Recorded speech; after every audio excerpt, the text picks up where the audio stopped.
British envoy in Moscow to try to ease Ukraine crisis. Britain's top diplomat has arrived in Moscow to try to defuse tensions raised by Russia's military buildup near Ukraine. 6:55. Moscow. Britain's top diplomat flew Wednesday to Moscow, seeking to defuse tensions raised by Russia's military buildup near Ukraine and warning that an invasion would bring massive consequences for all involved. Russia has a choice here. We strongly encourage them to engage, de-escalate and choose the path of diplomacy, Foreign Secretary Liz Truss said ahead of departing on the first visit to Moscow by the UK's top envoy in more than 4 years. Russia has massed over 100,000 troops near Ukraine's border and has launched military maneuvers in the region, but says it has no plans to invade its neighbor. It wants guarantees from the West that NATO not allow Ukraine and other former Soviet nations as members, that the alliance halt weapon deployments there, and that it roll back its forces from Eastern Europe.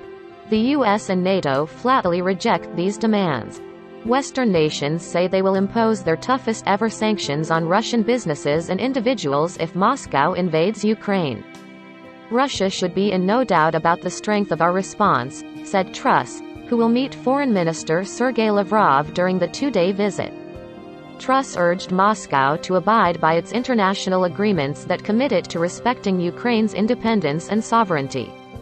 Russian Foreign Ministry spokesman Maria Zakharova again rejected warnings from Washington and its allies of a possible Russian invasion, calling them, "We have no aggressive plans, but I have a feeling that the US does," she said, adding that Washington's statements reminded her of the rhetoric before the US war in Iraq.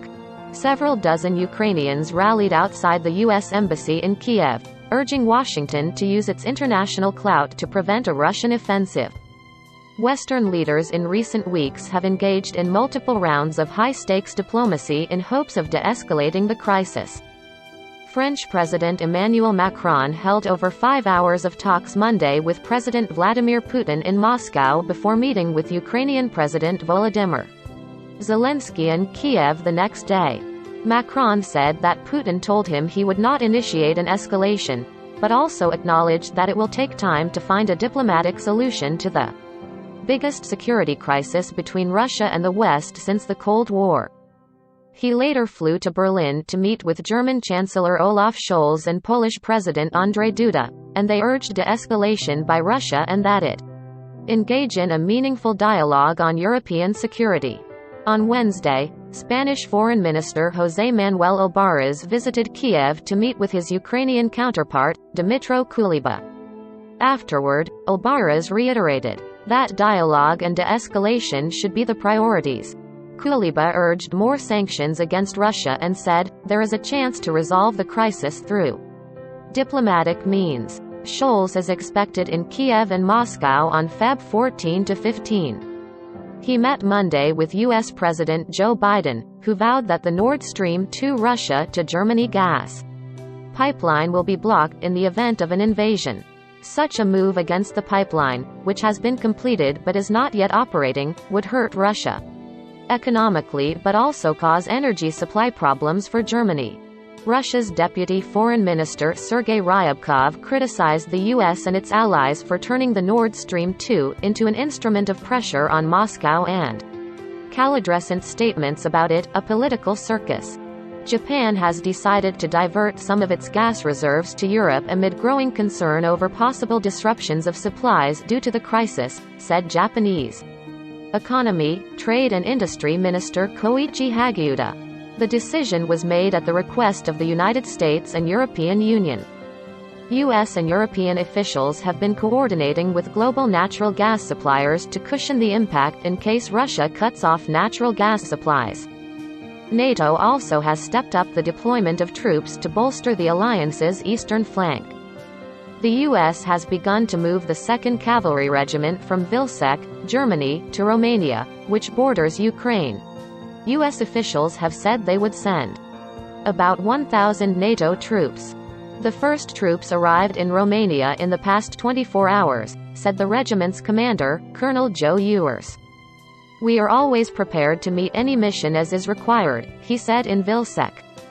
But the focus will be on training, and we will initially partner with multiple Romanian elements within the region there. About 1,700 U.S. soldiers from the 82nd Airborne Division are going to Poland, where Britain also pledged to send 350 more troops. The UK already has sent anti-tank weapons to Ukraine. U.S. consular services in Poland are preparing for any surge of Americans living in Ukraine who may decide to flee if Russia invades. U.S. troops deployed to Poland have developed contingency plans to assist Americans fleeing Ukraine through Poland in case of a Russian attack, according to a White House official who was not authorized to comment. The State Department continues to urge Americans in Ukraine, including non-essential U.S. embassy staff, to leave now. Russia and Ukraine have been locked in a bitter conflict since 2014, when Ukraine's Kremlin-friendly president was ousted, Moscow annexed Crimea and then backed a separatist insurgency in the east of the country. The fighting between Russia-backed rebels and Ukrainian forces has killed over 14,000 people. Talks on the separatist conflict will take place Thursday, when foreign policy advisors from Germany, France, Russia and Ukraine, the so-called Normandy format, will meet in Berlin. France and Germany helped broker a peace deal, known as the Minsk Agreements, that ended large-scale fighting in eastern Ukraine. The deal, however, has failed to bring a political settlement of the conflict, and efforts to resolve it have stalled.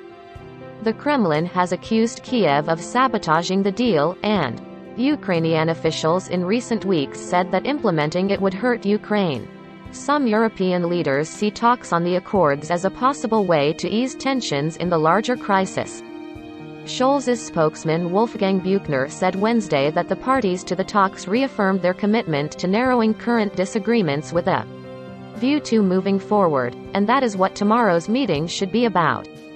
Germany is strongly and tirelessly committed to the Normandy format, where we have a special responsibility and, together with France, are making a very special contribution to the attempt to de-escalate the situation in and around Ukraine, he said. Litvinova reported from Moscow. Amir Madani and Lolita C. Baldor in Washington. Yuras Karmanow in Kiev, Ukraine. Vladimir Isachenkov in Moscow, Christoph Nolting in Vilsek, Germany, and Kirsten Grieshaber in Berlin contributed.